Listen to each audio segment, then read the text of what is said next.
Muito bem, pessoal. Então, boa tarde a todos e todas. É uma grande satisfação reencontrá-los, revê-los, ainda que virtualmente, né? Vários membros aqui do nosso grupo de pesquisa, alguns convidados externos também à nossa instituição estão presentes. E hoje nós temos a grande satisfação de receber aqui no nosso grupo para dialogar conosco sobre um dos temas talvez mais importantes desse momento, né, que é o tema dos desafios do Sistema Único de Saúde brasileiro em face da pandemia da Covid-19, com o professor Reginaldo, da Unesc.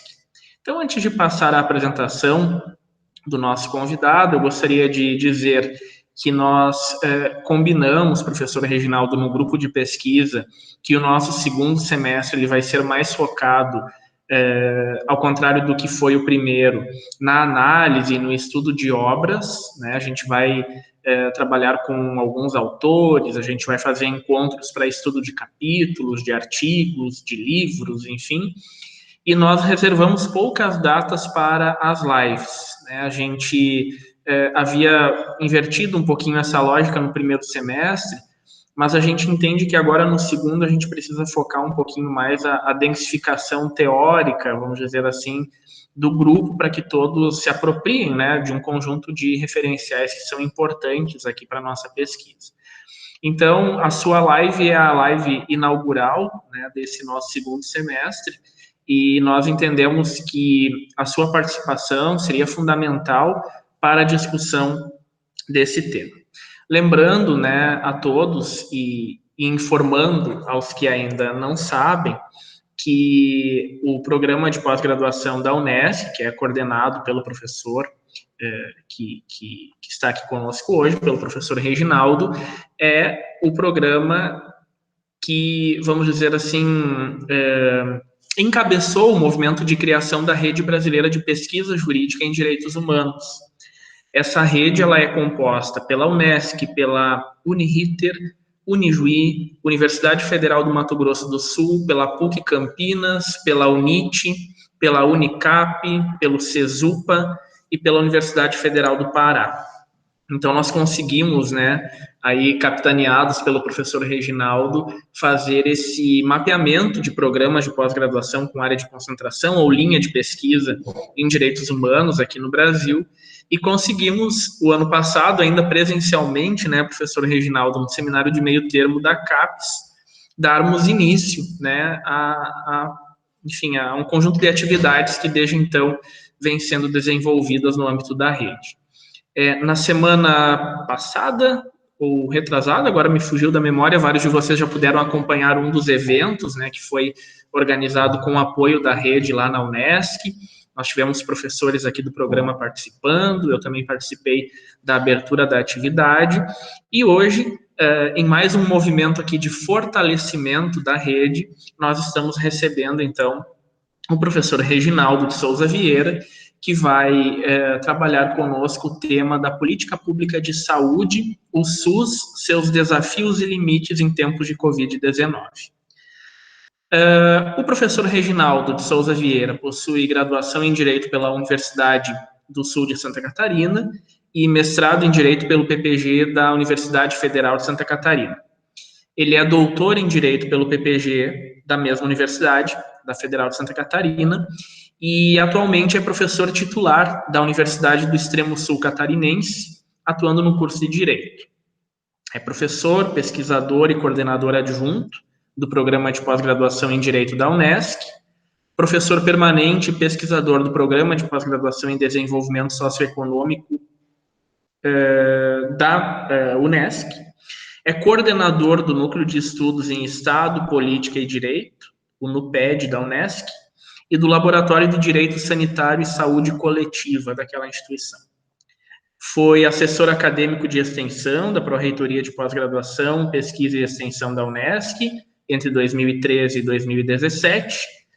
É editor associado da Revista de Extensão da Unesc, membro do Conselho Editorial da Editora da Unesc, membro titular da Rede de Pesquisa em Republicanismo, Cidadania e Jurisdição, da Federal de Santa Catarina, Universidade de Caxias do Sul e Unesc, membro titular da Rede Ibero-Americana de Direito Sanitário, membro da rede de pesquisa EGRUP, que congrega a Unisc, a FMP e a Unesc, membro titular e coordenador da Rede Brasileira de Pesquisa Jurídica em Direitos Humanos, há pouco referida, membro da The International Society of Public Law, membro da Associação Brasileira de Pesquisadores em Sociologia do Direito, membro associado do COMPED e tem experiência, então, na área do direito, com ênfase em teoria de Estado, direito constitucional, direito eleitoral, direito partidário e direito sanitário, atuando principalmente com os temas democracia, cidadania, saúde pública e coletiva, democracia participativa, democracia em saúde, controle social, políticas públicas, partidos políticos, extensão universitária e políticas públicas.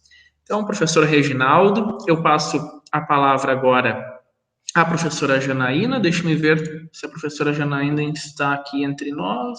Está, eu não vejo mais ela aqui na tela, pensei que ela tivesse caído. A professora Janaína Sturza é a nossa mediadora, então, da tarde de hoje. Ela é aqui no programa e dentro do grupo de pesquisa a professora que trabalha com temas relacionados a direitos humanos e saúde. Já teve a oportunidade de discutir esse tema com vocês aí na Unesc, e hoje, então, é a nossa mediadora aqui da atividade da tarde. Eu cumprimento de modo especial também a professora Joyce, que está aqui do meu lado, aqui no programa, né? Nós estamos aqui na sede do PPG hoje, matando a saudade. A gente vem aqui de vez em quando, né, para ver se a casa está em ordem, tirar o pó dos móveis, dar uma organizadinha nos livros, né? Então, bem-vinda também, professora Joyce. Professora Janaína, sempre uma satisfação revê-la, faz tempo que a gente não se vê presencialmente, né? E a professora Rosane está num outro compromisso, ela é a quarta integrante do nosso grupo de pesquisa, professor Reginaldo Rosane Porto, tu deves conhecer também lá da Unisc, e ela se juntará a nós em sequência, deve estar a caminho aqui da sala virtual. Então, professora Janaína, com a palavra para saudar o nosso convidado, para que ele possa, então, dar início à sua abordagem. Então, boa tarde a todos os presentes, aos colegas, em especial ao professor Reginaldo. É uma grata satisfação recebê-lo hoje conosco no nosso grupo de pesquisa para debater um tema que mais do que nunca se faz importante. E para mim, obviamente, né, como os colegas sabem, como os nossos alunos sabem, para mim, em especial, o tema do direito à saúde é por demais importante. Então, professor Reginaldo, hoje, quando eu me organizava para a mesa, lembrei da nossa primeira atividade, então, da minha atividade na Unesc, logo que nós iniciamos toda essa função de atividades online, a pandemia, enfim. E pensando hoje, já se passaram 5 meses, quase 6 meses, né? E eu me recordo que naquela ocasião nós comentamos, enfim, de todas as indagações, de todas as inseguranças, de todas as incógnitas que estavam por vir. E, enfim, já se passou todo esse tempo e ainda continuamos, né, com muitas dúvidas sobre esse contexto, em especial sobre essa crise, né, sanitária, humanitária, que abala não só o Brasil, mas o mundo todo, né? Então, professor Reginaldo, sem mais delongas, passo a palavra a você e mais uma vez agradeço pela oportunidade de podermos ouvi-lo e também digo que é uma grata satisfação, mais uma vez, uma grata satisfação em tê-lo conosco. Boa tarde a todos e todas. É um prazer estar nessa tarde com vocês, podendo conversar, dialogar, mesmo à distância, mas poder dialogar com um programa onde nós temos, acho que podemos dizer, uma afinidade teórica muito grande. Eu acho o contexto de nossas instituições, historicamente com instituições comunitárias, o perfil teórico dos nossos programas, o marco teórico constitutivo deles, os aproxima muito. Acredito com certeza que nós temos uma proximidade muito grande. Especificamente, gostaria, então, de agradecer ao professor Michael, colega da rede, que nos conhecemos em setembro de 2019 presencialmente. Quer dizer, nos conhecemos num dia, no outro dia estávamos fundando uma rede, jantando à noite, então esteve aberto ao diálogo, uma provocação que a gente apresentou na época, uma constituição de diálogo com a professora Gabriele, lá da UNIT, que a gente foi se aproximando. Também, e assim, agradecer a todos os professores e professoras do programa, a Unijuí, então, essa parceria, desse diálogo que procuramos nos estreitar dentro da rede e também fora da rede, né? Então, acho que é uma questão de construção que nós estamos trabalhando de curto, médio e longo prazo, com etapas diferentes e que vai se aproximando em vários resultados que nós vamos ver no decorrer do tempo. Muito obrigado e fico muito grato pelo convite, poder de alguma forma contribuir nas discussões do grupo de pesquisa nessa tarde. Professora Janaína, também muito obrigado pelas palavras, já agradeço novamente pela sua contribuição quando esteve conosco aqui, provocações, conheço a professora antes ainda na época da Unisc ainda, de outros momentos, muitos aqui a gente acaba conhecendo das idas à Unisc no passado, né, então, dos caminhos, dos eventos, das atividades, do nosso processo de construção do programa nos eventos que nós fizemos até chegar ao programa, então muitos acabamos nos encontrando em outros momentos anteriormente. Cumprimento a professora Joyce, também obrigado pela sua presença, cumprimento a todos e todas presentes, sei que alguns aqui estiveram presentes em vários eventos que nós organizamos, agradeço os cumprimentos, eu acho que foi uma construção coletiva o evento que foi realizado, foi extenuante, não esperávamos o impacto que ele teria, até porque pensou-se num evento local, de repente a gente fez a parceria com a rede, fizemos o contato, lançamos o material na quinta-feira à noite, divulgamos na sexta, e no final das contas nós chegamos no final do evento, na quarta-feira pela manhã, com 737 inscrições. Então, de 14 estados brasileiros, mais de 30 programas, é um debate muito profícuo, uma discussão muito importante, necessário para reforçar nesse momento estratégico o papel dos direitos humanos, mais do que nunca. Eu acho que a gente precisava dessa visibilidade enquanto rede, e eu acho que foi fundamental, a gente conseguiu aliar isso. Então, deu certo, e ficamos muito felizes com isso. E aí, novamente, eu sempre reforço que eu me surpreendi com esse momento pandêmico, uma capacidade que nós tivemos de nos reinventar e trabalhar isso, e essa capacidade que nós tivemos de poder trabalhar esse modo virtual. Eu, particularmente, tenho um retorno muito positivo. Nós fizemos mais de 30 atividades, e a média, elas foram só aumentando, uma média de 80 a 100 pessoas por atividade, que eu acho que, com exceção desse evento, nós passamos nas nossas atividades mais de 4.000 pessoas nesse primeiro semestre. Eu acho que presencialmente a gente nunca teria tido isso. Então, acho que vai ficar, a gente só vai ter que saber como conciliar os dois processos, quando o novo normal, ou o normal que possa ocorrer, ou pós-pandemia possa vir. Especificamente, então, essa eu acho que é um diálogo que nos permite, um segundo momento, né, a professora Janaína já esteve conosco aqui, a professora Ana, virtualmente, o professor Michael, vai estar comigo na disciplina também, Teoria Política do Estado, o professor Fernando já fez uma conversa com vocês, e eu estou fazendo agora. Então, a ideia é poder aproximar, e a gente sabe, nesse momento, com lives, falas, contribuições em disciplinas, participações em bancas, possíveis, o professor Michael já está numa coorientação comigo, orientações, até chegarmos no momento de intercâmbios e produções científicas conjuntas. Acho que são processos que a gente vai desenvolvendo, inclusive no caminho para a internacionalização e para a inserção social. E, assim, e nessa questão, como o impacto dessa mudança, nessa dos direitos humanos, esse debate está tão latente, eu quero registrar para vocês que a gente surpreendeu, inclusive, com a nossa proposta de curso de lideranças, que eu estou provocando o Maicon aí, para quem sabe, na pessoa da rede, para a gente pensar no futuro um curso conjunto nacional pela rede em direitos humanos para lideranças sociais e comunitárias. Nós tivemos mais de 200 encaminhamentos de pedidos no período, quase 150 inscrições se formalizaram, eram 50 vagas, nós estamos avaliando quantas vão ficar, tivemos que prorrogar o edital, tem pessoas de 11 estados do Brasil e 50 e poucos municípios. Então, de representação de mais de 20 movimentos sociais diferentes. O que, para nós, foi algo surpreendente, que demonstra que existe uma possibilidade concreta de interlocução que possa fazer a questão da transformação da realidade social. Eu acho que a gente tem como avançar em mais alguns elementos, eu acho que a gente consegue fazer isso. Minha fala hoje, eu vou fazer uma fala mais provocativa, vou apresentar alguns slides, preparei alguns materiais, eu vou decorrer do tempo, eu vou desenvolvendo, então são 14 agora e 20, 40 minutos, combinei com o Maicon, então mais ou menos até umas próximo de 15 horas, 14h55, 14h50 estou terminando. Se eu estiver passando um pouquinho, o Maicon me avisa. Então, eu vou começar a trabalhar para a gente poder começar a conversa.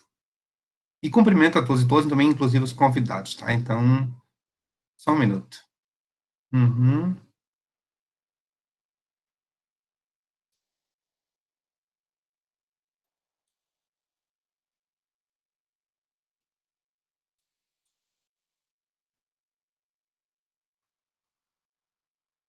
Só para saber se vocês estão conseguindo visualizar? Sim, estamos vendo. Abrir o material no F5, que fica mais fácil, né? Para a gente poder trabalhar com a tela cheia. Então, pessoal, eu fiz uma opção de política pública de saúde, o SUS, seus desafios limites em termos de Covid, né? Eu pensei na minha fala, então, trabalhar a partir do primeiro, só relembrar a questão de políticas públicas, tratar alguns elementos conceituais, históricos do Sistema Único de Saúde, adentrar em alguns marcos dele e passar por desafios. Eu quero deixar mais para o debate, eu fiz uma opção de fazer uma fala um pouco mais provocativa e não vou usar, assim, construções de muitos autores teóricos na fala por uma opção, tá? Então, lembrando que quando falamos em SUS, nós estamos falando em política pública e nesse contexto, apesar, e aí, assim, de ter trabalho em várias políticas públicas de saúde, eu considero que a política pública estruturante, guarda-chuva, ou a grande política pública de saúde é o Sistema Único de Saúde enquanto política pública, né? E aí, em razão disso, que eu desenvolvo esse elemento. Lembrando que políticas públicas, elas são um gênero da política, a política, enquanto geral, a política pública é uma das suas manifestações, dentro delas, políticas públicas sociais, e temos que considerar especificamente que, no caso da saúde, nós estamos falando em política pública de caráter social, e quando nós falamos de política pública, nós temos que pensar que a política pública ela é algo que pode ser construído com ou sem a sociedade. Ela pode ser construída de forma autocrática, tecnocrática, dentro de um gabinete, de cima para baixo, ou ela pode ser feita de processos participativos democráticos. Eu diria que uma das grandes políticas públicas, e aí o SUS, por que contextualizo isso? Porque o SUS, para mim, é o grande exemplo de uma política pública que não sai do Estado, onde o Estado faz o papel apenas de homologar o processo de construção que vem da sociedade. O SUS é o grande exemplo de processo de mobilização social, de construção coletiva, social, enfrentando, inclusive, as barreiras técnicas e burocráticas e de impedimento participativo que havia na época para forçar verdadeiramente o reconhecimento de que a sociedade poderia construir, pensar uma política pública no caso da saúde. Então, e aí, nesse ponto, esse, para mim, é o grande diferencial do SUS enquanto política pública. Não que as outras políticas públicas não tenham tido a participação em algum momento, mas pelo que ele significa, pelo processo como se deu a construção do SUS, ele deu um passo muito forte, tanto que eu acho que eu vou defender, e vocês vão ver na discussão, e isso eu escrevo na minha tese de doutorado, já escrevi sobre isso, o SUS é uma política, é algo que é muito mais do que o Estado. Ele é algo que é muito mais do que apenas uma ação estatal, uma política pública do Estado. Ele é um patrimônio, uma construção da sociedade e o Estado. Tanto que eu considero que é uma política estatal, coletiva, social. Então, era aquelas questões que não poderia ficar somente ao controle do ente estatal e do governante de plantão a a forma como essa política pública, como o SUS é organizado. Então, quando a gente fala, então, política pública, pode ter essas duas manifestações, aí tem várias classificações, nós podemos usar dele, Villanueva, Subirati, Aston, o próprio Schmidt, tantos outros, a Rua, que classificam de várias formas, mas lembrando que essas classificações de políticas públicas são mais de caráter didático, e muitas vezes elas se confundem, muitas vezes elas ocorrem concomitantemente, muitas vezes elas retornam e as fases são um pouco, não podemos dizer que vai seguir automaticamente, percepção do problema, demanda, inclusão na agenda, formulação, implementação e avaliação. Porque a avaliação, por exemplo, deveria, por exemplo, entendo que a avaliação não poderia ser algo ser feito apenas no processo somente de implementação. Tem que se avaliar o processo, inclusive, de formulação. A avaliação é algo um pouco mais complexa e tem que ser um pouco mais contínua. E eu acho que um dos grandes problemas, e isso vale para a política pública da saúde e as suas ações e serviços, seus programas, mas vale para qualquer política pública. Nós temos um costume de avaliar a política pública muito mal, os serviços muito mal, e avaliar somente no final, e não avaliar enquanto processo. Isso é um dos preocupantes, porque muitas vezes você não consegue reorientar ela durante o seu desenvolvimento. E aí eu sempre gosto dessa avaliação de políticas públicas, nós pensarmos que o Schmidt nos traz da efetividade, da eficácia, da eficiência e da legitimidade. Até que ponto essa política pública, e trazendo, ela foi de fato implementada, porque muitas vezes fica no papel, e política pública sem recurso, principalmente social, é apenas falsa promessa. Ou vamos lembrar, no caso da Covid, as várias expectativas que criaram a partir do governo federal e a não execução do orçamento para a Covid em menos de 50%. Então, já demonstra que, muitas vezes, ações e serviços, na sua totalidade, que foram pensados para a questão da Covid no Brasil, dentro da política pública de saúde, nem elas foram implementadas completamente, porque não houve a vontade política do gestor público federal. A avaliação da eficácia, se foram devidamente alcançados os resultados que foram planejados, porque muitas vezes, e aí esse é o risco de planejar uma política pública, seja de saúde ou qualquer outra, sem ouvir a sociedade, que muitas vezes tu não alcança os resultados porque tu faz recortes sem a verdadeira, ouvir aqueles que seriam os destinatários ou destinatárias daquela política pública. A eficiência, porque muitas vezes você planeja gastar na política pública para execução de determinado programa dentro da política pública, R$1 milhão e tu gasta 50 milhões. Por que aconteceu isso? Qual é a razão disso? E a legitimidade, e esse é um dos grandes problemas. Nós temos muito problema com política pública, com serviços, com ações, com programas dentro de políticas públicas, que não se conseguem se constituir, se consolidar, se concretizar, porque simplesmente aqueles que são destinatários não reconhecem aquela ação, aquela política pública como algo que é do seu interesse. Em razão pela qual que o envolver a sociedade e a coletividade no processo de construção é fundamental para alcançar a legitimidade na execução dessa política pública. E aí eu vou voltar aqui, a política pública precisa do controle social, e assim, na acepção de controle social, tanto interno quanto externo, é necessário e as pessoas precisam aprender a participar, porque isso faz parte da democracia e da cidadania, e razão pela qual, porque nós temos uma cultura não participativa, não democrática, historicamente desenvolvida no país, uma cultura que fere, inclusive, a questão dos direitos humanos, porque o direito à participação muitas vezes é tolhido, e muitas vezes nós temos visto nos últimos anos, inclusive, a tentativa de refrear a participação com o enfraquecimento dos conselhos nacionais, tentativa de tirar seus caráteres deliberativos, a dificultar a questão da paridade, dificultar as condições de exercício dessa atividade. E muitas vezes, inclusive, no âmbito municipal e estadual, muitos gestores que vejam o controle social como um problema para a sua gestão, e não como um momento de cogestão entre a sociedade e o ente público estatal. E aí, quando a gente fala em políticas públicas, e aí eu vou trazer esses pontos, porque o que eu estou falando aqui, eu estou falando para a saúde também. Nós temos que pensar política pública, e pensando já em saúde, como pensando no SUS, a ideia de uma complexidade social, não é uma receita de bolo, traz em si uma complexidade social muito grande, e quando nós falamos da complexidade, porque principalmente num território nacional quanto o nosso, com diferenças regionais muito grandes, com desigualdades sociais tão grandes, com elementos culturais tão diferentes, onde a política pública precisa ser muito pensada, ao mesmo tempo que ela tem que ser unificada, ela tem que ter elementos de execução de acordo com a realidade de cada região. Ter princípios norteadores, mas não podem pensar que pode ser uma receita de bolo pensada para São Paulo que vai dar certo, no interior do Pará, ou simplesmente aí em Juí ou aqui em Criciúma, porque essas diferenças são muito grandes. E no SUS a gente pensa dessa forma que isso já, inclusive, já se avançou muito, porque já se passa, por exemplo, nós pensamos que na atenção básica, já saímos do programa Saúde da Família para estratégia. Estratégia, tu pensa de acordo com a região, programa era um programa, receita de bolo para todo mundo. No início vinha o mesmo medicamento para qualquer parte do Brasil, sem considerar que muitas vezes tinham particularidades regionais muito claras.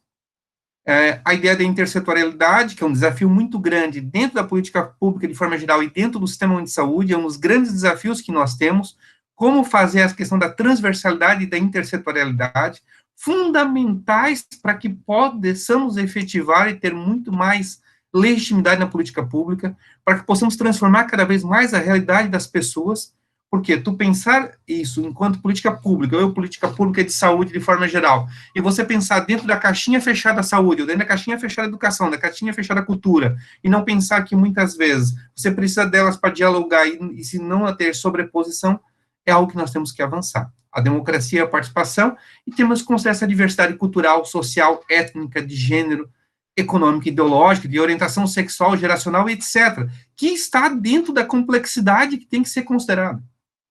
E aí nós temos que romper, inclusive, no aspecto normativo, com paradigmas normativos monistas, e pensar a possibilidade da pluralidade da sociedade, da participação na construção da normatividade, que vale para a política pública, e em especial para a saúde, onde muitas das suas normatividades eu entendo que tem um pouco de pluralidade social, do pluralismo no sentido participativo, democrático, principalmente quando você constitui normatividades pela participação da sociedade no âmbito dos conselhos nas conferências de saúde. Conceito de saúde, que vem da OMS, né, esse conceito, perfeito estado de bem-estar físico, mental e social, e não apenas a ausência de doenças, que trabalha com a prevenção, com a promoção e não só com a recuperação, que rompe com o modelo apenas curativo, e aí essa é a diferença que um sistema universal, público, tipo o nosso, traz em relação ao modelo, por exemplo, da saúde particular, da saúde suplementar. Por quê? Saúde suplementar e saúde particular não tem prevenção e não tem promoção. Tem recuperação da saúde. Para quem tem condições de pagar. Sistema público de saúde, no caso nosso, no modelo universal que nós adotamos, é o quê? Ele trabalha com prevenção e promoção e recuperação. E ele não pensa somente no corpo físico, mas o todo, uma visão holística do indivíduo, da pessoa. E essa é uma mudança muito grande. Há uma crítica de alguns, que esse é um conceito que norteia a saúde, o direito à saúde, e os princípios que, inclusive, estão na nossa Constituição, que vem dessas discussões da OMS, é que ele é utópico, mas, como já diz Galeano, a utopia é algo que a gente enxerga, mas que quanto mais a gente caminha, a gente vai se aproximando. Se nós fizermos cada vez um conceito mais reducionista, uma proteção mais reducionista, cada vez a ação vai ser mais reducionista. Então, quando alguém vem dizer que nós devemos tolher a universalidade do SUS, eu digo o seguinte: equivocado. Equivocado totalmente. Porque se com a universalidade a gente já não consegue atender a todos e todas, e muitas vezes se atende mais um SUS para pobre, para pobres, pensa bem se nós fizermos um SUS mitigado, aí que a mitigação vai ser muito maior. A existência da universalidade força a qualificação do sistema. Aí a Conferência Internacional sobre a Promoção da Saúde do Canadá, a Carta de Ottawa, que traz muito forte também essa ideia da paz, educação, habitação, alimentação, a renda, um ecossistema estável, a conservação dos recursos, justiça social, equidade, e vai começar a trabalhar a ideia das condicionantes, das determinantes de saúde. E aí, quando a gente fala no SUS, na questão pós-Covid, não podemos esquecer que SUS pós-Covid significa também discutir condição de trabalho, empregabilidade, previdência social, transporte público, combater a violência de gênero, segurança pública e todos os outros elementos vinculados e que discutem com outras políticas públicas e sociais. Não tem como discutir saúde especificamente e dizer, nós combatemos a Covid, mas simplesmente as pessoas estão passando fome. Não temos como discutir isso sem avançar em outros elementos, inclusive no transporte de qualidade. Então, e a questão ambiental, quando nós destruímos o nosso meio ambiente, vamos discutir como é que vai ser esse pós-Covid com o meio ambiente destruído. Com políticas que não querem preservar nem as áreas ambientais hoje no país, que diz que pode passar boiada e destruir a questão ambiental. Isso atinge a questão da política pública de saúde, que é o SUS. Porque ao mexer com o ecossistema, com o meio ambiente equilibrado, vão surgir outros vírus, outros Covids, Então, razão pela qual que nós precisamos repensar isso. Repensar, quando a gente fala dos desafios, os limites do SUS, é que o SUS tem um limite que é a saúde. E nós temos que avançar com diálogo para além da saúde, com diálogo com outros segmentos, para poder dialogar como resolver essas outras questões que implicam diretamente na existência ou não de saúde das pessoas e condições de saúde. O conceito do artigo 196 da Constituição, que também garante a universalidade como direito de todos, como dever do Estado, políticas sociais e econômicas, né? Então, várias políticas sociais e econômicas, não é só política de saúde, redução do risco da doença e outros agravos e o acesso universal, proteção, promoção, proteção e recuperação. E esse é o ponto central do SUS, promoção, proteção e recuperação. Ele promove a saúde, protege e procura recuperar. Saúde suplementar e particular, recupera a saúde. Para quem pode pagar. E aí, muitas vezes, saúde suplementar, isso é um grande desafio, porque a saúde suplementar e a saúde particular está sendo beneficiada pela promoção e pela prevenção que o SUS faz. Porque senão o custo da saúde suplementar seria muito mais alto. Por quê? Porque os planos de saúde teriam muito mais custo com a recuperação da saúde. Artigo 2º também da Lei 8080/90, a saúde como direito fundamental do ser humano, condições indispensáveis, voltando um direito humano fundamental, então não podemos discutir, nunca deixar de existir, que é um direito humano fundamental, garantido como direito humano fundamental de caráter social, mas não social só de segunda dimensão, eu vou trazer logo à frente, eu trabalho ele com a ideia de transdimensionalidade do direito à saúde, e a questão que deve ser garantida a todos e todas. As condições que assegurem o acesso universal, também na Lei 8080/90, e também as condicionantes e determinantes. E aí volto naquele ponto das determinantes da saúde: alimentação, cultura, moradia, saneamento básico, condições econômicas, meio ambiente, trabalho. Vamos pensar o seguinte: o índice de desemprego que nós estamos, com o teto do gasto, a PEC do teto dos gastos, com arroxo na questão econômica, com a questão da precarização previdenciária, com o subemprego gritante que nós estamos, com a fragilização do sistema de proteção da assistência social, com retorno, com impedimento à participação democrática, dificuldade nisso nos espaços dos conselhos, com a exclusão digital que possuímos hoje, inclusive. Como é que isso são desafios para a saúde pós-Covid, antes, agora e pós-Covid mais fortemente. Nós precisamos pensar a saúde não somente, e aí temos que dobrar o dinheiro para o financiamento da saúde, sim, mas temos que tentar discutir, quando a gente discute com a sociedade, quando a gente constrói teoricamente isso, pensar o seguinte: nós estamos falando que precisamos reforçar o financiamento da saúde, da carreira, política pública de saúde, mas precisamos garantir que as pessoas tenham alimentação de qualidade em casa para poder ter uma saúde, poder promover a sua saúde. Precisamos que as pessoas tenham acesso aos bens culturais, precisamos que eles tenham moradia digna, porque não tem mais condições das pessoas viverem como vivem hoje, ao relento, em condições de moradia insalubres, muitas vezes. Porque se as pessoas não têm ideia de uma moradia digna, como é que ela vai ter a questão da saúde? Então, lutar pela moradia digna, lutar pela reforma agrária, lutar pela reforma urbana, lutar pelo saneamento básico, lutar pela questão de uma proteção ao trabalhador e trabalhadora e à saúde do trabalhador e trabalhadora, lutar pela proteção ao meio ambiente, a questão de um transporte com valores mais adequados, a questão de políticas de lazer, a uma geração de renda e uma recuperação, é lutar pelo direito à saúde. E aí eu volto ao seguinte: eu não sou isento quando eu falo. Eu defendo o Estado social e democrático de direito. Eu não venho aqui defender o Estado mínimo. Eu entendo que não cabe Estado mínimo dentro das mazelas sociais que a gente vive. Não existe Estado mínimo com hipervulnerabilidade da sociedade brasileira e mundial, na sua grande maioria. Precisamos, sim, de um Estado que intervenha, claro, não estou dizendo que tem que ser um Estado que não tem que ter algumas limitações nesse Estado interventor, tem que ter, mas que na questão ele haja para melhorar a vida das pessoas em condições para que as pessoas tenham melhores condições de vida. Então, isso eu entendo como algo fundamental e não tenho como descolar isso da questão da saúde. Então, não estou discutindo aqui mudança de modelo econômico, não é isso que eu estou fazendo. Mas limitar muitas vezes a exploração do modelo capitalista é condição necessária para que você tenha uma boa qualidade na sua saúde. Porque se você limita o lucro na questão da exploração do trabalhador e da trabalhadora, você cria condições de uma renda mais adequada para ele, que lhe permita ter uma condição de vida mais adequada, com outras condicionantes determinantes, que vai redundar no quê? Na sua saúde com maior qualidade. Então, temos que pensar de forma um pouco mais intersetorial, transversal, essa discussão da saúde. Então, saúde tem a ideia da integralidade, muitos defendem ela como mercadoria, inclusive gestores públicos querem dar uma lógica de mercantilização da saúde, mas saúde não pode ser pensado como mercadoria. Saúde é, acima de tudo, um direito de cidadania, e não uma mercadoria que pode estar como se fosse no supermercado que eu compro com qualquer outro bem, qualquer outra questão que possa existir. O custo de saúde não é custo, é investimento na sua população, não é gasto, é condição para um bom desenvolvimento do povo, então ela é uma construção da cidadania, ela é uma conquista de cidadania.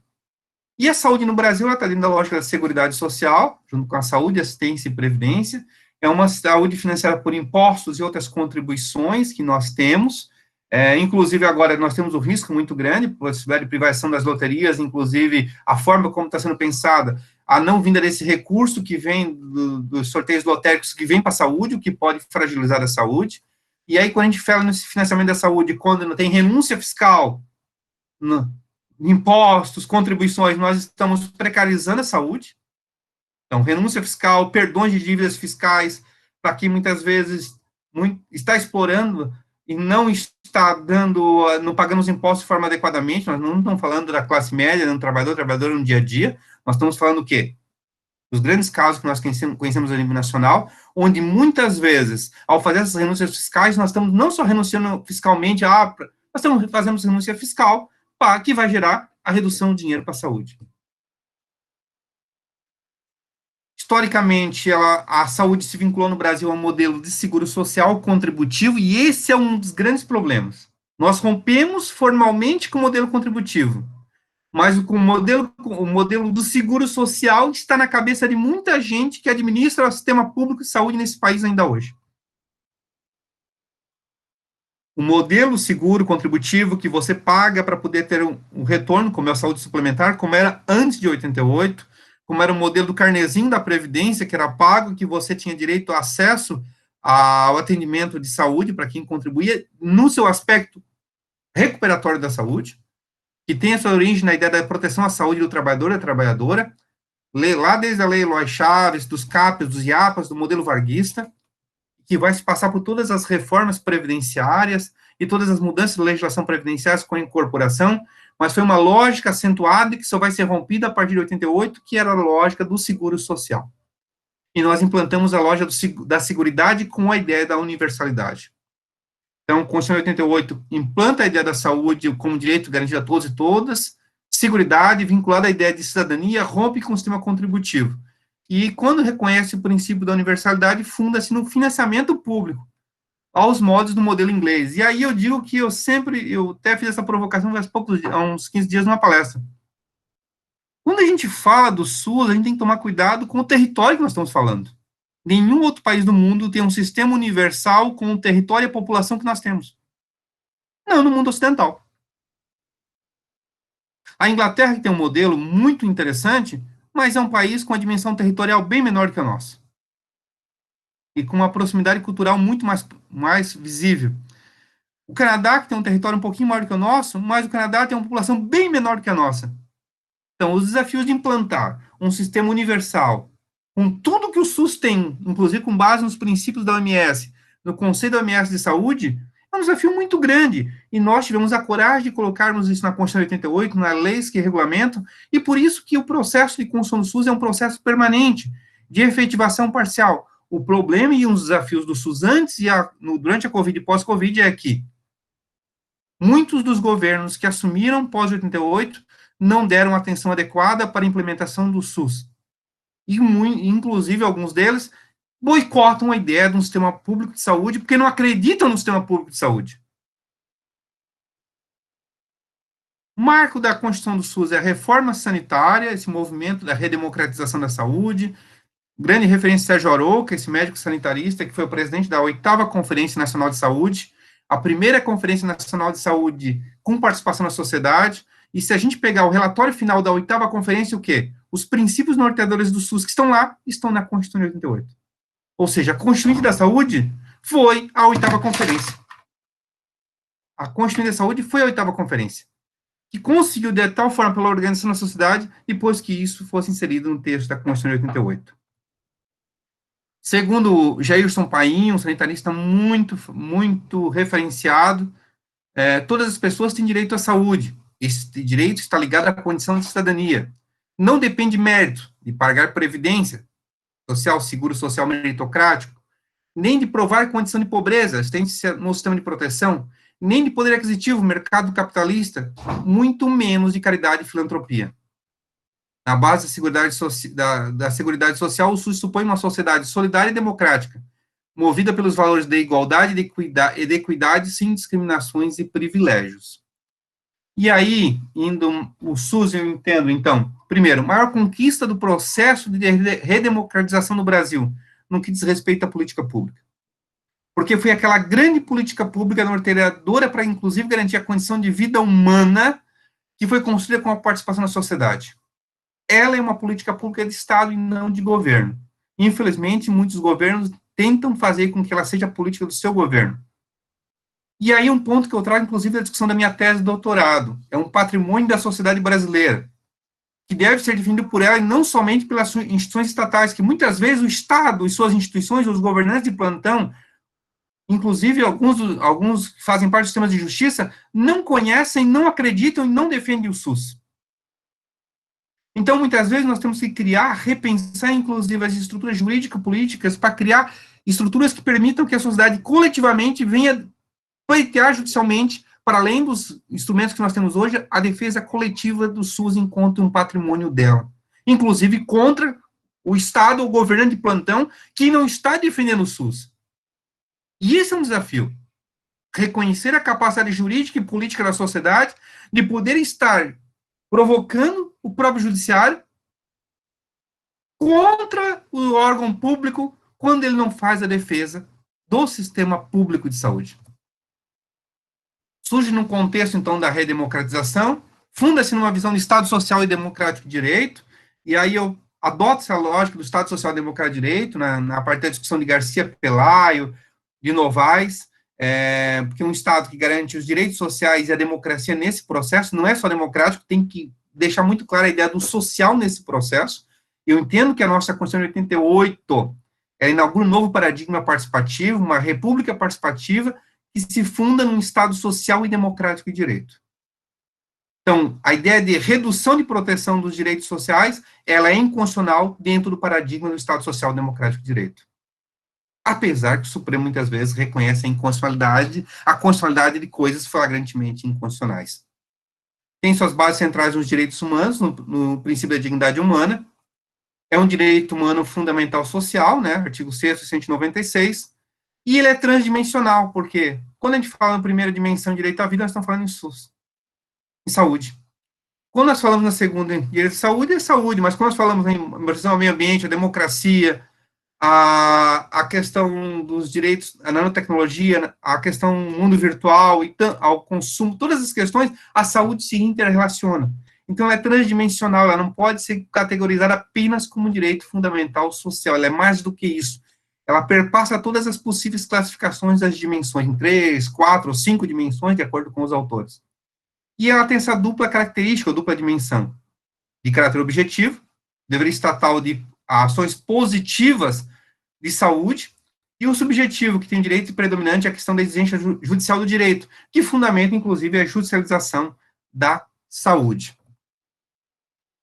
Depois eu posso disponibilizar, então, o SUS está no artigo 196, relevância pública no artigo 197, diretriz e princípios do SUS no 198, assistência à saúde pode ser prestada pela iniciativa privada de forma complementar, suplementar, nunca no lugar do SUS. Então, é inconstitucional quando você coloca o ente privado a prestar o serviço no lugar do SUS, onde é o serviço essencial do SUS.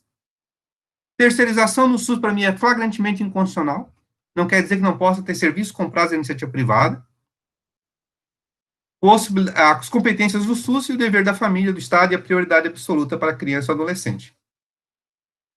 Ele tem ações e serviços que integram uma rede regionalizada e hierarquizada, então não tem como nós implantarmos toda uma estrutura em qualquer município, vai depender da complexidade, da necessidade, e nós vamos criar as unidades de atenção da saúde de acordo com o resultado que se pretende naquela região. Então, eu não vou ter tratamento de oncologia em todos os municípios, eu não vou ter uma estrutura para cirurgias cardíacas em todos os municípios, porque não tem dinheiro público e não tem condições de resolutividade naquele município. Então, eu preciso trabalhar isso numa rede hierarquizada e regionalizada.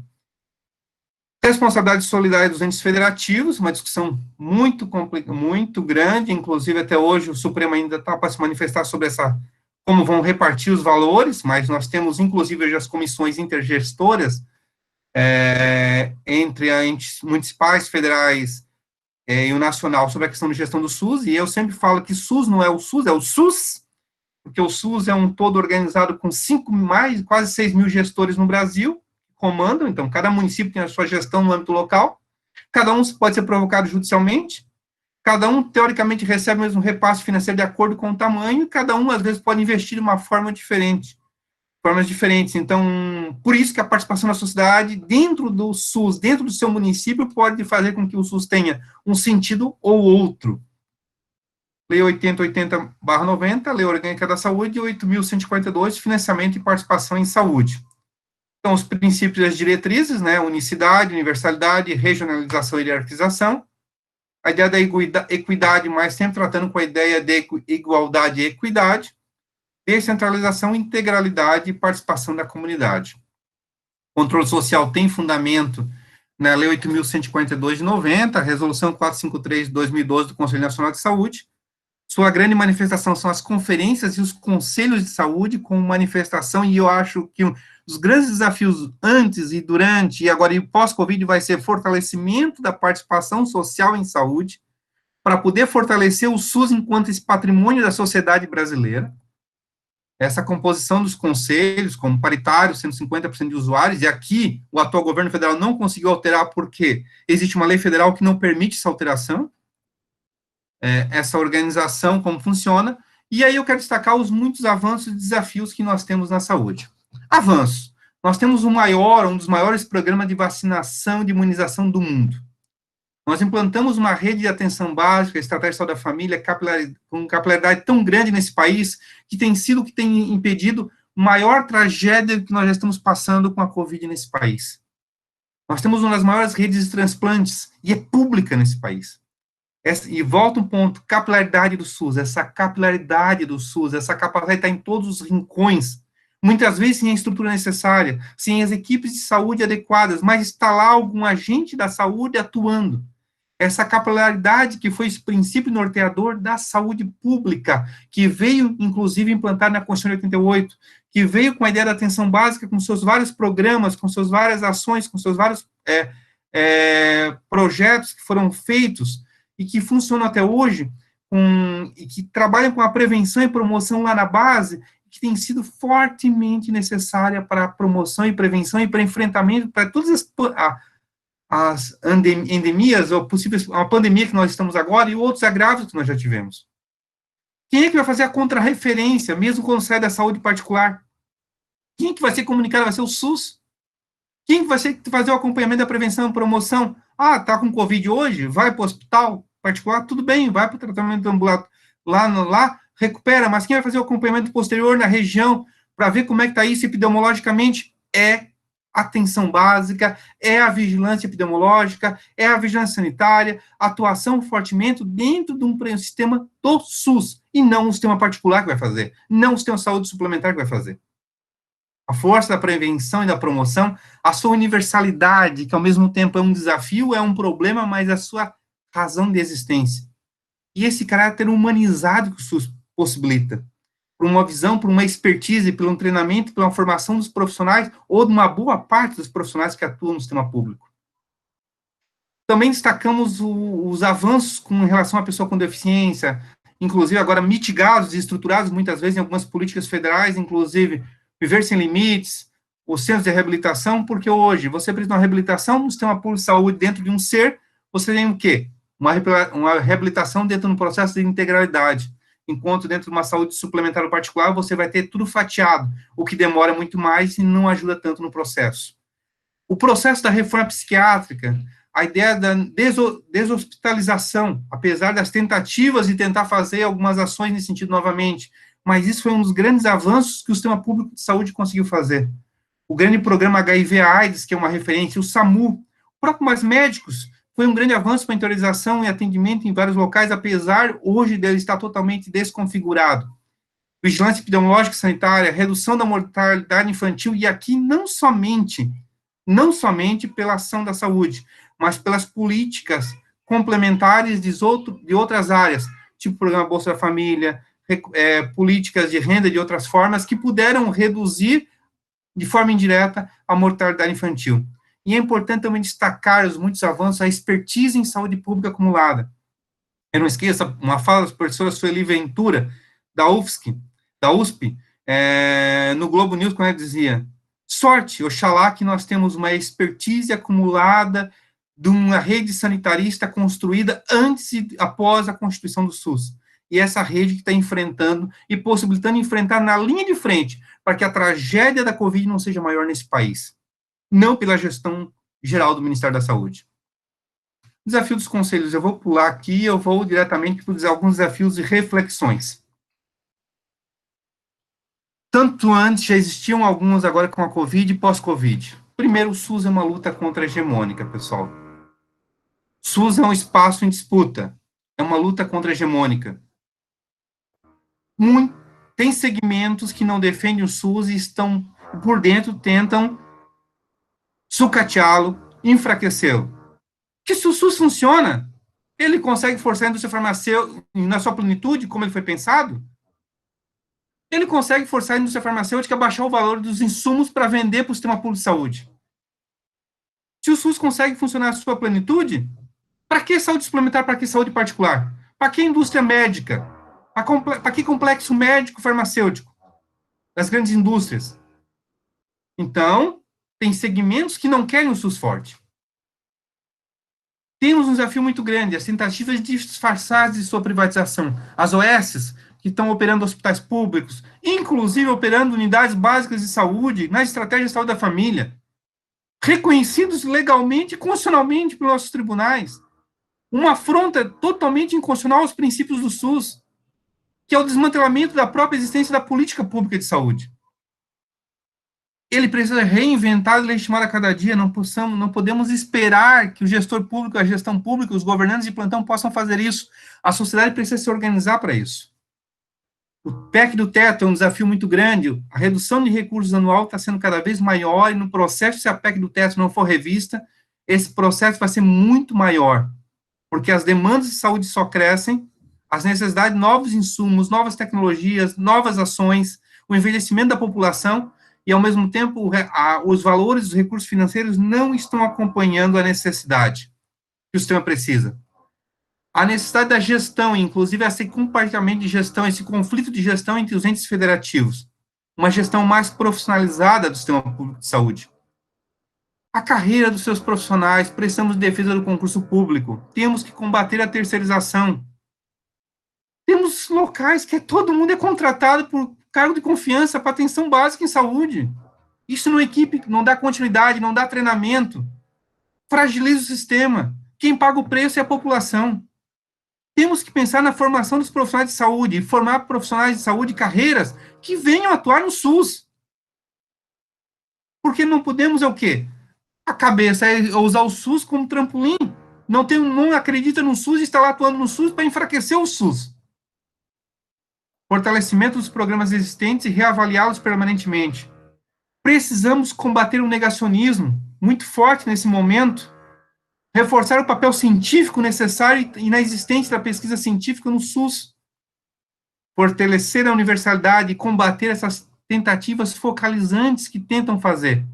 O SUS não pode funcionar de forma universal, vamos atender os miseráveis. Daqui a pouco nós estamos atendendo muito menos ainda. Defender a universalidade é importante porque fortalece a necessidade de uma qualidade no serviço de saúde para todos e todas. Se eu digo que o SUS atende o rico, a classe média, o pobre e o miserável, eu quero dizer que o SUS tem que ter uma qualidade para todos e todas. Se eu dizer que o SUS vai ser focalizado apenas para pobre e miserável, o que vai acontecer? Eu vou fazer um SUS para pobre e miserável. Porque aqueles outros formadores de opinião não vão precisar defender o SUS.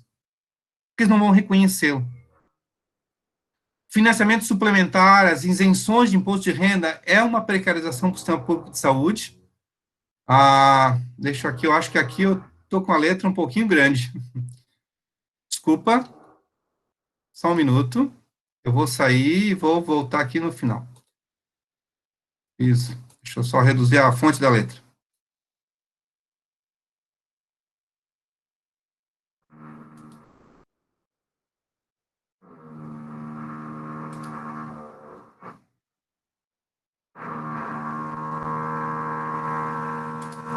Pessoal, estou com uma obra agora no apartamento do lado aqui, tá? Um dos desafios do SUS principalmente agora e no pós-Covid, vai ser muito forte, vai ser o quê? O acesso ao sistema. A dificuldade é você acessar o sistema, que a partir do momento que você consegue acessar a porta do sistema, você tem um atendimento completo no sistema. E essa é a diferença. A média e alta complexidade, os serviços especializados, os exames mais especializados, os profissionais que não sejam do dia a dia do clínico geral, dos atendimentos pediátricos, esse atendimento um pouco mais complexo é um desafio do SUS. E aí passa, inclusive, para o seu próprio financiamento. Hoje nós gastamos em saúde pública no Brasil, conforme dados que a professora Gelinski nos passou há pouco, no primeiro semestre, um debate conosco aqui na Unesc,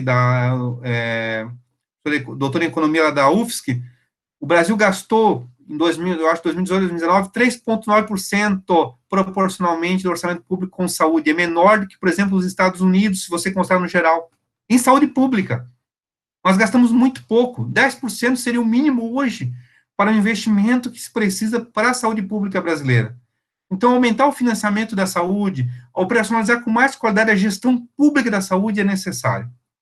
É um desafio, aí o empobrecimento da população também é um desafio muito grande, porque esse empobrecimento da população que já vinha vindo, mas se acentuou cada vez mais nesse último período, e agora com a Covid se acentua cada vez mais, vai levar a um aumento da demanda pelo SUS. Serão as pessoas que sairão dos planos de saúde, que não procurarão mais a saúde particular e procurarão o sistema de saúde.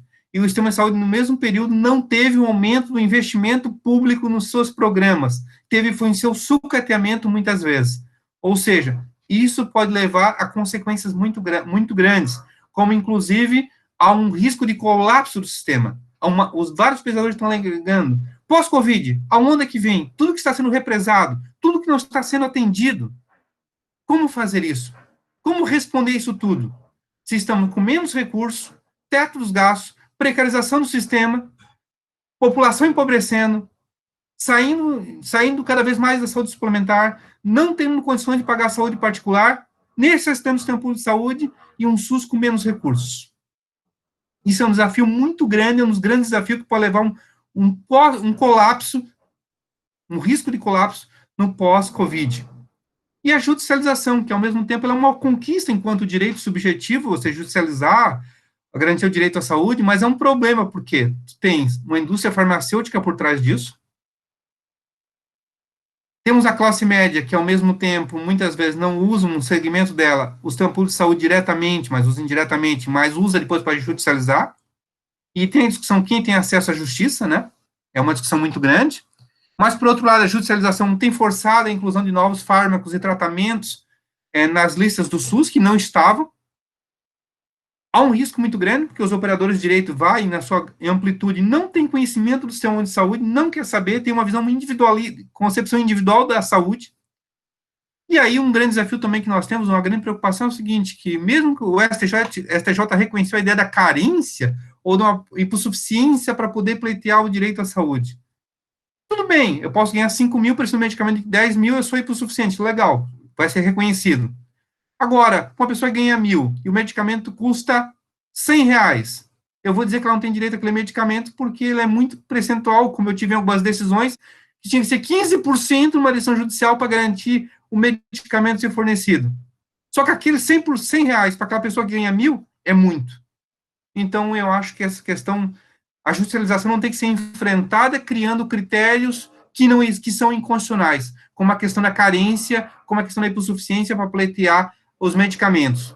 Temos é que fazer uma abordagem coletiva no sentido da judicialização, processos e abordagens coletivas não individuais, não usar mecanismos que são inconstitucionais e precarizam a própria existência do sistema, porque daqui a pouco, se eu trago essa lógica para dentro da judicialização, que eu posso ter que usar o critério da carência, da hipossuficiência para conceder o medicamento, daqui a pouco eu vou querer usar isso também na sessão administrativa dentro do sistema público de saúde. O risco é esse. Judicialização não é nesse caminho que tem que ser enfrentada. Tem que ser enfrentada dentro dos seus problemas. Por que existe judicialização? Porque existe muita coisa represada que não é respondida. Porque existe um subfinanciamento. Porque existe uma indústria farmacêutica por trás disso. E também existe porque existe uma falta de compreensão pelos operadores do direito, principalmente para aqueles que devem fazer a fiscalização e o julgamento dessas ações sobre como o funcionamento do SUS. Então, são algumas das provocações que eu lhes trago nessa tarde. Acho que eu consegui ficar próximo do horário. Fiz algumas provocações, algumas inquietações minhas, mas me preocupo muito com o pós-Covid. Com esse elemento aqui me preocupa muito. Trago para vocês essa questão da questão específica do pós-Covid, dessa possível segunda onda, uma onda muito forte para o uso do Sistema Único de Saúde, um SUS precarizado, uma possibilidade concreta de colapso do sistema.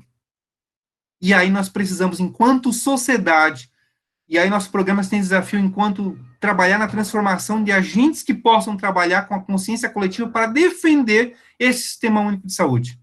Ou a sociedade se organiza, como a sociedade britânica se organizou no pós-Segunda Guerra Mundial, para construir o seu sistema público de saúde, e mesmo com governos conservadores e trabalhistas hoje, ninguém consegue mexer no sistema, mesmo com alternância de poder, porque é um patrimônio coletivo da sociedade, ou simplesmente qualquer governante de plantão pode desestruturar, enfraquecer aquilo que é uma das maiores conquistas da sociedade brasileira em 88. Muito obrigado pela atenção de todos e todas.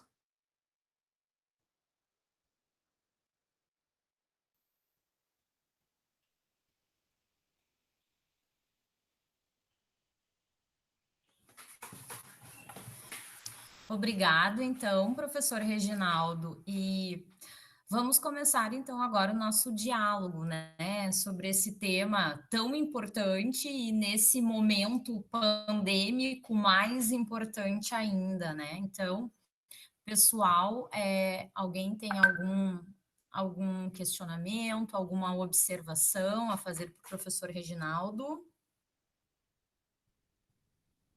Bom, começo eu, então. Professor Reginaldo, quando você falava, eu fiquei pensando sobre muitas coisas, são muitas informações, são muitos questionamentos, são muitas indagações. Mas especificamente sobre esse momento que nós estamos vivendo e, quiçá, por quanto tempo ainda vamos viver e quais são os frutos amargos que vamos colher desse momento, fiquei pensando especificamente sobre os pilares, então, do nosso Sistema Único de Saúde, né? A universalidade, a integralidade e a equidade. Me parece que esses três pilares que constituem, que são a base do Sistema Único de Saúde, nesse momento pandêmico, eles estão sendo testados, não restam dúvidas. Mas esses pilares, eles também, eles funcionam a partir de um diálogo, de uma interlocução relacionada, né? Eles são autônomos, mas eles funcionam juntos, né?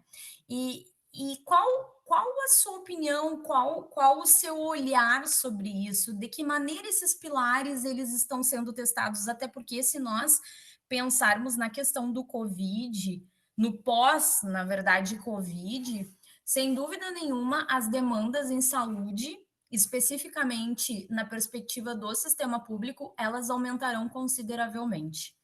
Por todos os fatores que você mesmo colocou, né? A questão do desemprego, a questão de que as pessoas elas estão deixando os planos privados por conta de não conseguirem mais arcar com os custos, e eu vi recentemente um relatório da Unimed, que é um plano de saúde bastante abrangente aqui no Rio Grande do Sul, né? Enfim, outros estados também, mas especificamente na situação do Rio Grande do Sul, eles estimam que até o final do ano, 60% dos associados vão reduzir os planos, a cobertura, refazer os seus contratos com planos menos abrangentes e de custos menores, e outros tantos deixarão os planos porque não estão conseguindo mais arcar com os custos. Então, eu gostaria de ouvi-lo. Quais as perspectivas, como você vê isso? Porque nós já estávamos vivendo antes da pandemia uma precarização, né, de todo o sistema público de saúde. Eu arriscaria dizer que nós estávamos diante de quase um desmonte do Sistema Único de Saúde, né? Víamos da PEC de congelamento de congelamento dos investimentos, e depois todo um discurso do ministro da Saúde, o primeiro, já estamos no terceiro, né? Então, do primeiro-ministro da Saúde, que realmente estava encabeçando uma política de fragilização, se não de desmonte do sistema público de saúde. Me parece que agora, durante a pandemia, se verificou, ou pelo menos eu quero ter a esperança, a ideia, ainda que utópica, de que neste momento as pessoas estão, especialmente os gestores, mais do que nunca constatando o quão importante é o país ter um sistema público de saúde diante de todo esse caos. Mas como você vê essa situação para o futuro, levando em consideração a fragilização, a precarização dos pilares, antes da pandemia, durante a pandemia e com o aumento da demanda que virá no pós-pandemia por conta de todo esse caos social e econômico que o país está vivendo e que ainda viverá, né?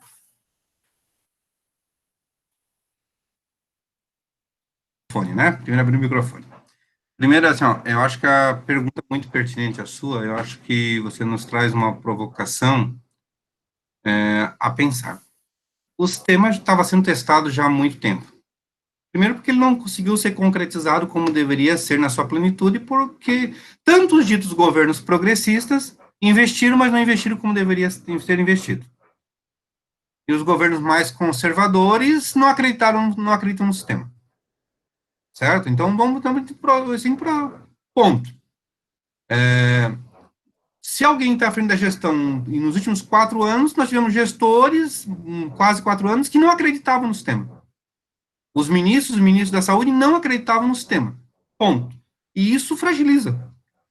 Então, você tem uma rede que você não pode mudar a Constituição nessa questão. É uma cláusula pétrea. Você não pode destruir o sistema de saúde. Mas você, na prática, você focaliza o sistema. Então, você mantém a ideia da universalidade quanto prerrogativa constitucional, possibilita judicialmente que seja as pessoas, porque é um direito subjetivo universal que está na Constituição, as pessoas podem judicializar, mas para a grande maioria da população, na prática, o atendimento é focalizado. Eu defendo a universalidade, mas na prática nós já estamos atuando em várias ações com focalizações. Eu não estou dizendo que não tem que ter uma atuação segmentada em algumas questões que envolvam uma diversidade, como a questão étnica, sobre a questão de políticas para as mulheres, políticas de gênero, políticas para a população negra, indígena, pessoa com deficiência, são atuações, mas dentro do princípio da universalidade. Agora, na prática, você já focaliza priorizando alguns em relação a outros. Isso, não digo para aquelas pessoas que estão na linha de frente, que muitas vezes tem que usar o princípio da equidade, tratando desigualmente os desiguais para dar efetividade, porque se você tem pouco recurso, você vai atender quem mais precisa com mais urgência. E isso os profissionais e as profissionais de saúde já fazem isso na prática. A ideia da equidade e da igualdade já existe na prática. Mas, assim, o que nós temos hoje? Nós já estamos vivendo um processo de tentativa de focalizar algo que era universal. E mais do que nunca isso está mais forte.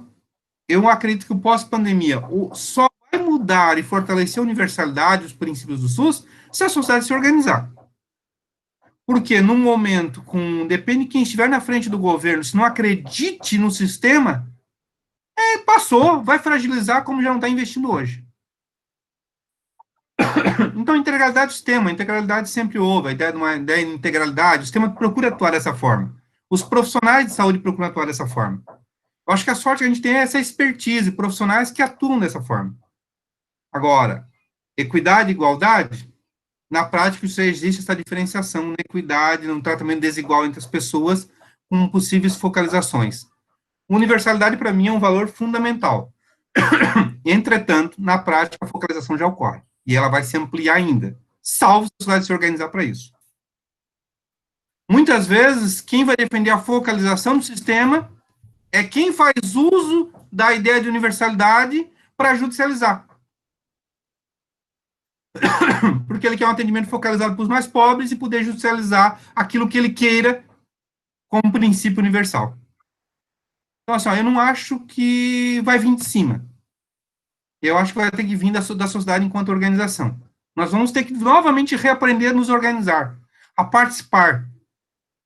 Aquela mesma participação que levou à construção do SUS, as comunidades eclesiais de base que lutaram para a redemocratização do Brasil, nós precisamos nos organizar enquanto sociedade civil para lutar e defender esse sistema, incorporar ele como algo nosso. Inclusive com o uso racional dele. E uma cultura de profissionais que definem o sistema. Então, é tão complexo, porque os princípios, eles são norteadores, mas na prática eles nunca conseguiram se concretizar como deveriam ser. Porque eles dependem dos governantes de plantão, infelizmente. Tem muitas vezes ação na base, no sentido de fortalecer os princípios, e ação na cúpula para enfraquecer os princípios. Eu acho que é isso que eu vejo hoje.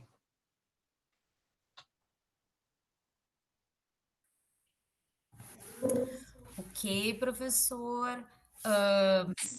Eu sigo aqui com uma pergunta da Gabriele Escola.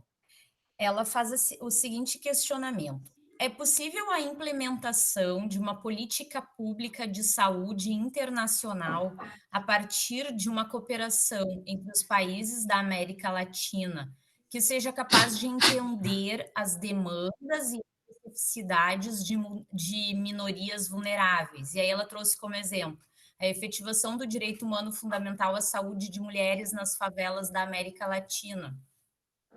Assim, ó, obrigado pela pergunta, Gabriela. Primeiro, isso aqui, a temática que tu está me trazendo, primeiro, tem que ser uma opção política necessária.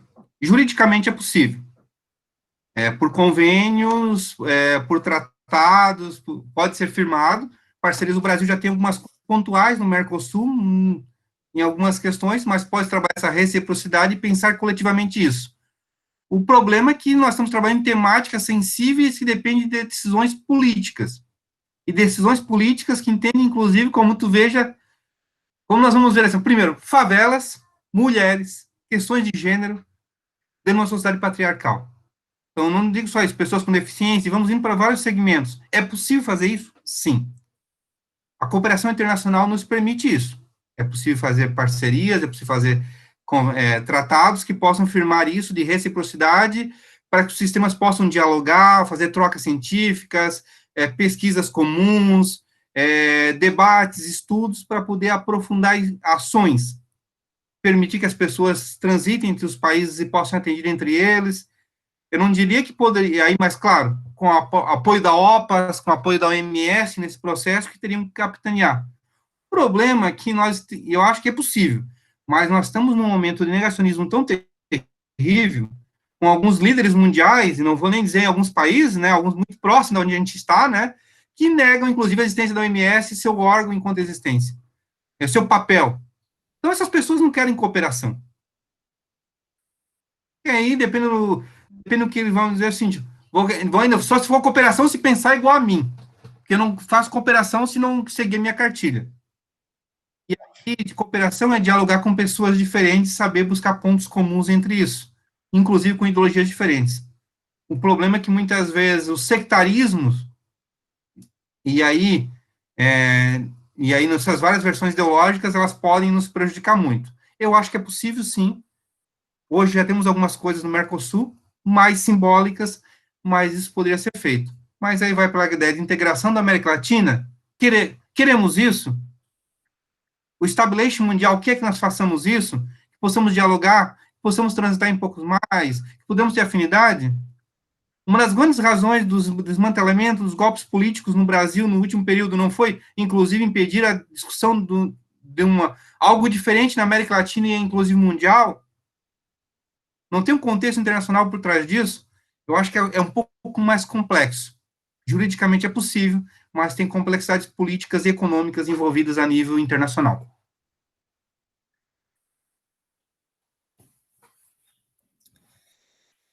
Obrigado, professor Reginaldo. A Gabriele também agradece. E passo para a próxima, da Letícia Zanata.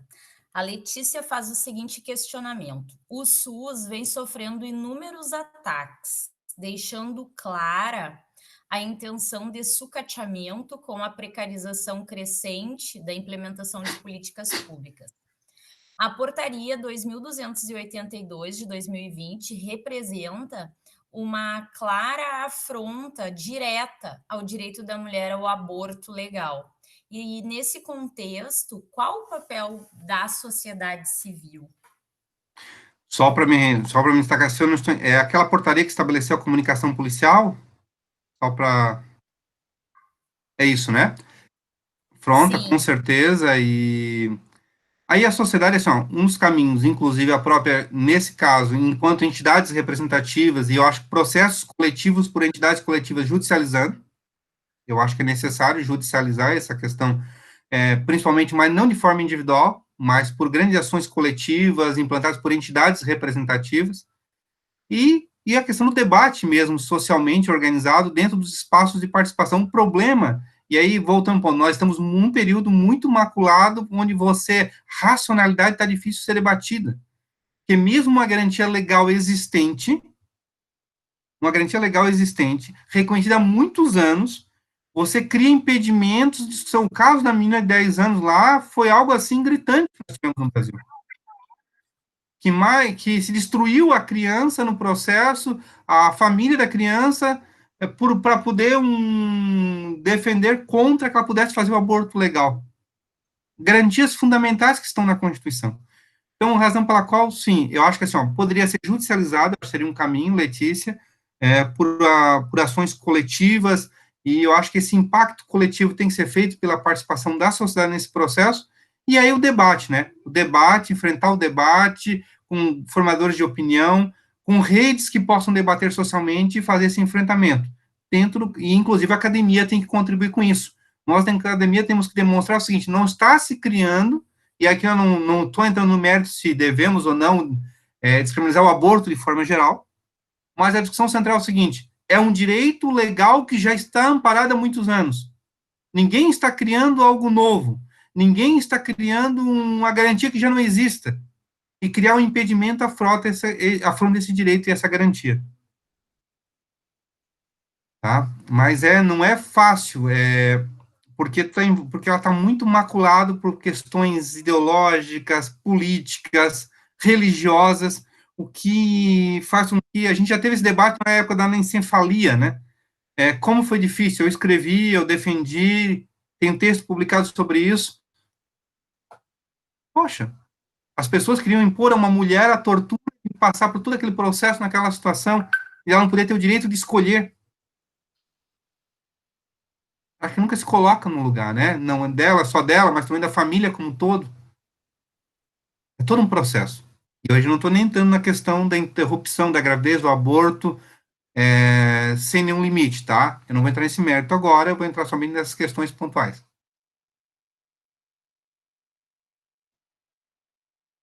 Não sei se eu consigo contribuir, Letícia. Acho que sim, professora. A Letícia lhe agradece, mas realmente ela reconhece que é uma discussão bastante complexa, né? E acho que temos um grande debate pela frente em relação a esse assunto. Bom, professor Reginaldo, então, já nos encaminhando para o encerramento, eu gostaria de ouvi-lo, não posso perder essa oportunidade, né? O professor Michael já me sinalizou, então, né, em relação ao nosso tempo, mas eu não poderia perder a oportunidade de ouvi-lo. Em especial, saber qual o seu posicionamento, já que você falou sobre a questão da judicialização, qual o seu posicionamento sobre a questão da mediação sanitária? Porque é algo relativamente novo, né? A UNB já tem alguns estudos, alguns projetos nesse sentido, a Federal do Rio de Janeiro também. A USP ainda está começando, apesar de ser o berço do direito sanitário e ter lá os seus grandes nomes, né? Como a Sueli, como a Deise, como o Fernando. Mas, enfim, é uma discussão relativamente nova e que me parece que será um grande desafio. Então, eu gostaria de ouvi-lo, porque é um tema que também eu estou começando a me aventurar, mas eu queria ouvi-lo sobre a mediação sanitária diante das demandas, ou enfim, da não necessidade de demandas da judicialização. É possível, eu só preciso de 1 minuto, tá? Para encaminhar a aula do meu filho ali, só 1 minutinho? Já respondo, pode ser? Só vou encaminhar ali. Desculpa.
Pessoal, desculpa, retornando.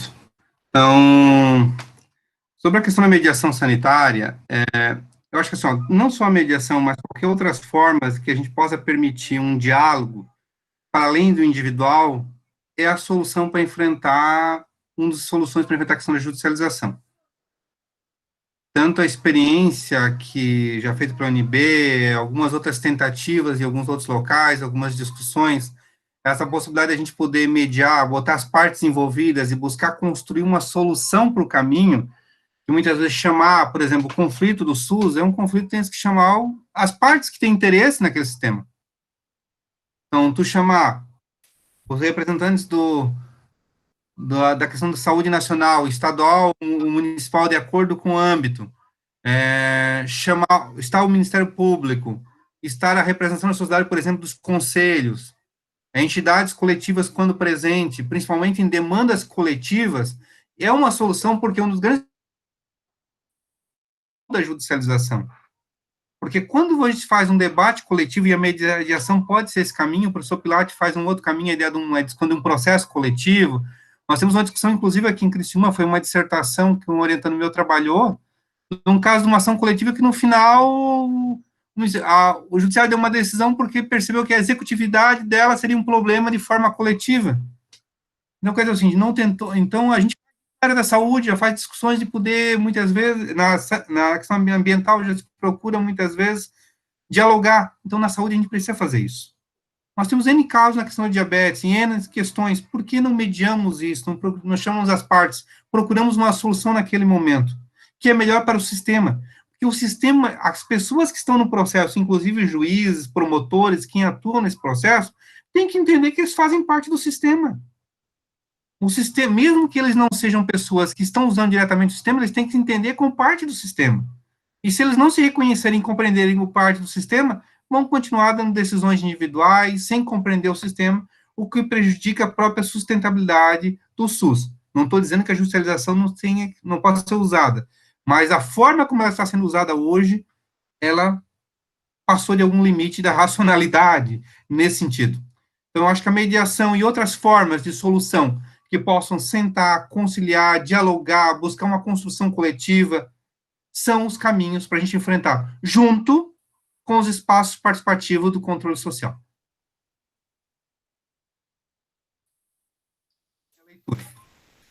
Obrigado, professor Reginaldo. Acho que realmente é um tema que ele está vindo, né? É algo ainda a ser pesquisado e ser discutido, mas sim, eu concordo com você quando fala das demandas individuais e que, de fato, a questão da mediação sanitária talvez fosse, inclusive, uma possibilidade de fortalecimento de toda a rede envolvida, né? Porque dessa forma, sem dúvida, nós conseguiríamos reduzir a questão das demandas individuais e da judicialização do direito fundamental à saúde, né? Bom, professora Reginaldo, então acho que de minha vontade, seguiríamos pela tarde discutindo o assunto com muitos debates, com muitas reflexões. Mas sei também, né, que nós temos um tempo a cumprir. Então, lhe agradeço muitíssimo pela sua participação, pela sua disponibilidade. Mais uma vez, agradeço pela oportunidade de ouvi-lo. E, professor Michael. Muito bem, obrigado, então, professora Janaína, pela condução dos trabalhos, obrigado a todos os presentes, e obrigado principalmente ao professor Reginaldo, né, pela sua abordagem politicamente comprometida aqui, né, com a saúde pública e com o nosso sistema público de saúde, que, como bem salientado por ele, é um patrimônio que cabe a nós zelar, defender, né, incondicionalmente. Obviamente que nós teríamos aqui muito mais a discutir, muito mais a debater. Eu acho que a ideia do professor Reginaldo de suscitar questões a partir da sua fala, de fato, fez com que todos nós refletíssemos bastante, né, sobre os temas que foram aqui abordados. O próprio contexto da pandemia tem nos colocado e tem nos confrontado com várias das questões que foram aqui abordadas, né? Mas infelizmente as reuniões do nosso grupo de pesquisa elas têm um tempo de duração. A gente estabelece sempre 1h30, enfim, e já estamos aqui extrapolando um pouquinho também o tempo disponibilizado e que eu havia prometido ao professor Reginaldo. E sabemos que, assim como o professor Reginaldo, todos nós estamos aí com outras atividades pandêmicas, como por exemplo orientar as crianças, enfim, nas suas atividades online, e desenvolvemos também as nossas próprias atividades online. Então, professor Reginaldo, fazendo votos de que, em breve, novamente, e de preferência presencialmente, eu gostaria de cumprimentá-lo e agradecer a sua presença aqui no nosso grupo de pesquisa, dizer da minha satisfação em trabalhar juntamente contigo na rede de pesquisa que nós estamos, desde setembro do ano passado, construindo, com muitos resultados já bastante exitosos, né? Acho que temos aí uma trajetória incrível pela frente enquanto rede, né? E eu acho que a ideia é exatamente a mesma quando a gente fala de uma rede de pesquisa e fala de um sistema único de saúde público, né? A ideia é de unir forças, é de reunir esforços, né, para que a gente construa no coletivo algo maior e melhor. Né? E os beneficiados, obviamente, desse resultado seremos todos nós. Né? Então, aplica-se à nossa rede de pesquisa aqueles princípios que foram ressaltados aqui e que são fundadores, né, basilares do nosso sistema único de saúde. Né? Que bom que a gente pode também, no âmbito da pesquisa, reunir esses esforços e construir um patrimônio que é comum de todos esses programas que estão envolvidos, né, na nossa rede de pesquisa. Então, obrigado mais uma vez a todos os presentes, ao professor Reginaldo, à professora Janaína pela condução dos trabalhos, aos demais professores do programa que estão aqui presentes, à professora Rosane, ao professor Daniel, à professora Ana, que não está mais aqui conosco, mas esteve aqui há pouco, à professora Joyce, à professora Emanuele, todos os demais presentes aqui, fica difícil de lembrar e nominar a todos, né, mas a presença de todos os integrantes do grupo de pesquisa é sempre muito importante nas nossas atividades, e nós esperamos, sinceramente, que a fala do professor Reginaldo frutifique, né, que ela seja incorporada aí aos nossos escritos, às nossas reflexões, né, porque todos nós tivemos a oportunidade de aprender e muito na tarde de hoje com o nosso convidado. Então, muito obrigado, professor Reginaldo, e o nosso programa está sempre de portas abertas e à sua disposição para outros momentos de troca, de aprendizagem, de parceria acadêmica. Obrigado, professor Maico, e também professor Rosane, demais professor Janaína e todos que estiveram essa tarde. Obrigado por poder ter compartilhado esse diálogo com vocês, tá? Um fraternal abraço.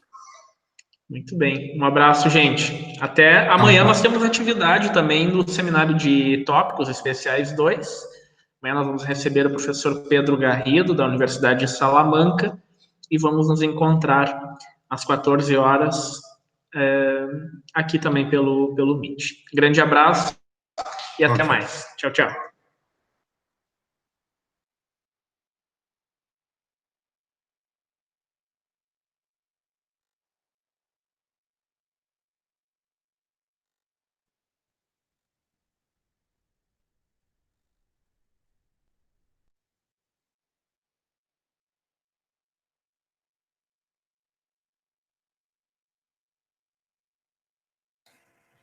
Ô, Jana,